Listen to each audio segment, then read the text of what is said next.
600 இருக்காங்க. 600 கிட்ட இருந்தாங்கன்னா இதுல கரெக்டா தேர்ந்து எடுத்து நல்லா வாசிக்கக்கூடியவங்க தேர்ந்தெடுத்தா நீ எவ்வளவு பேரை சொல்லுவ? மேக்ஸிமம் ஒரு 20-25 அவ்வளவுதான். இந்த 25 ஆட்களும் நான் கொடுத்தா மியூசிக் ஒழுங்கா கொடுத்தா வாசிக்கக்கூடிய ஆட்களா? அது ஆக்சுவலா சார் என்ன சொல்லுவாங்க, ரெக்கார்டிங் வரும்போது ஸ்ட்ரிங் செக்ஷனுக்கு வரும் வாசிக்கும் போது, ஆனா இவர்கிட்ட வாசிக்கிறதுன்றது வேற விஷயம், வெளி இடத்துல வாசிக்கிறது வேற விஷயம். இவர் சின்ன விஷயம் கூட ரொம்ப மைண்ட பிடிச்சிருவாரு. அதாவது அந்த ஒரு பார் வெளியே எப்படி வாசிக்கிறோம் அந்த பார் இங்க வந்து ஒரு இவர்கிட்ட வாசிக்கும் அந்த ஒரு 4 பாஸ் 8 பாஸ் மியூசிக்ன்றது டிஃப்ரெண்ட் டைமென்ஷன் இருக்கும், டிஃப்ரெண்ட் டைனாமிக்ஸ் இருக்கும். அவர்கிட்ட நம்ம சொல்லும்போது நம்ம இதுதான் நம்ம அவர் வாசிக்கணும் கரெக்டா வாசிச்சுட்டு போறாங்க, அப்படி கிடையாது. அவர் சொல்ற பாயிண்ட் ஆஃப் வியூ வேற, டைனாமிக்ஸ் வேற, டைமென்ஷன் வேற. அது அவர் தான் அடிக்கடி சொல்லுவாரு, இது மாதிரி நீங்க சரி பண்ணணும் இதுக்கப்புறம் ஜெனரேஷன் இல்லை அப்படின்னு திருப்பி அவர் ரிப்பீட்டா சொல்லிட்டே இருக்காரு. அது எப்படி சரியாகும் தெரியல.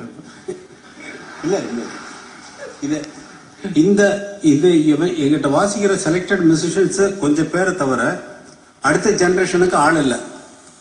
இது வந்து ஒரு அரசுக்கு வந்து நான் விண்ணப்பமா வச்சு அவங்க கல்லூரி ஆரம்பிச்சு அதுக்கப்புறம் மியூசிக் நாங்க நடத்தணுமா? இது நான் ஒரு கோரிக்கையா வைக்கல, இது ஒரு ப்ராப்ளமா வைக்கல, இது ஒரு பிரஸ் நியூஸா நான் ஆக்குறதுக்காக சொல்லல. ஆனா அரசுல வந்து இசை வந்து ஒவ்வொரு கட்டாய பாடமா நடத்தினாங்கன்னா, ஒரு கட்டாய பாடமா ஆக்குனாங்கன்னா இந்த மியூசிஷியன்ஸுக்கு வேலை கிடைக்குங்கிற நம்பிக்கையிலாவது அவன் இன்ஸ்ட்ருமெண்ட்டை கையில் எடுப்பான். இசையில ஒண்ணுலதான் பாலிடிக்ஸ் கிடையாது, இசை ஒண்ணுலதான் ஜாதி மதம் கிடையாது, இசை ஒண்ணுலதான் மதமே கிடையாதுயா, கடவுளே கிடையாதுயா. அது 7 இசையா இசை பயனான்னு பாடினாங்க. இசை பயன்னு சொல்றான் அவன் இறைவன். இசைன்னு சொன்னா இங்க வந்து ஒண்ணு இல்லை, ஒண்ணு அதுக்கு என்ன உருவம் இருக்கா? எங்கேயோ போய் தொடுது இல்லையா, உள் ஜீவனை பிடிச்சி இழுக்குது இல்லையா?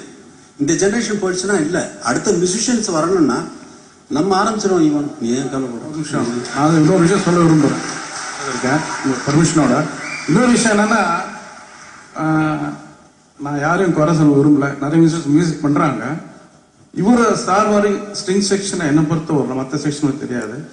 வேலை வாங்குறதுக்கு இதுக்கப்புறம் யாருக்கும் தெரியல, எனக்கு இவரை விட்டு அதுக்கப்புறம் யாருக்கும் தெரியல. அந்த மாதிரி இது இருக்கு. ஏன்னா எடுக்கிறவங்கலாம் இவன் ஒரு விஷயம் சொன்னாரு, 10 இயர்ஸ்க்கு அப்போ 10 இயர்ஸ்ல இப்போ நடந்துட்டு தான் இருக்குது ப்ராக்டிக்கலா. இப்போ ஏன்னா வரவங்க எல்லாம் எங்க ஜெனரேஷன்ஸ் எல்லாமே கீபோர்ட் இல்லாட்டி ட்ரம்ஸ் கிட்டார் தான் போயிடுறாங்க. வயலின் யாரும் எடுக்கிறது வரதில்லை. வயல் is very most difficult instrument also, கத்துக்கிறதுன்னு கஷ்டம் சார்.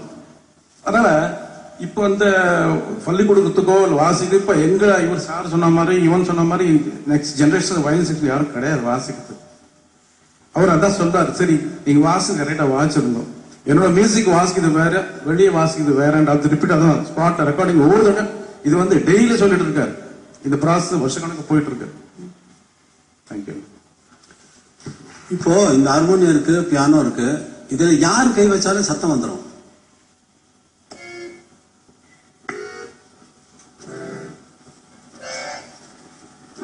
ஏதாவது வந்துடுது இல்லையா? அதுல அவனுக்கு பிடிச்சதை தேடி பிடிச்சி எப்படியாவது பண்ணிட்டு ஏதோ பண்ணிட்டு கீபோர்ட்ல அப்படி பண்ணிட்டு போயிடலாம். ஆனா வயலினை ஹோல்ட் பண்றதுக்கு 6 மந்த்ஸ் ஆகும்.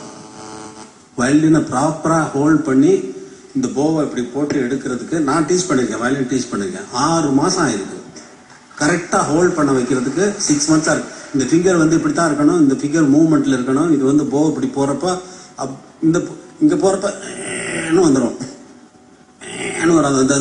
அந்த ஸ்ட்ரிங் நாய்ஸ் வராது. அந்த ஸ்ட்ரிங் என்ன ஓசையோ அந்த எதுக்கு டியூன் பண்ணப்பட்டிருக்கோ அது வராது. இது ஏன் கையில் எடுப்பான்? இது எடுத்தா காசு வருமா? எடுத்த உடனே இவனுக்கு காசு வரணும். அதனால இது போய் போட்டு அதை ஆன் பண்ணியாச்சுன்னா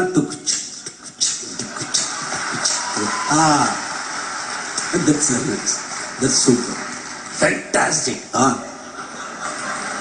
அவுட் ஆஃப் த வேர்ல்ட்.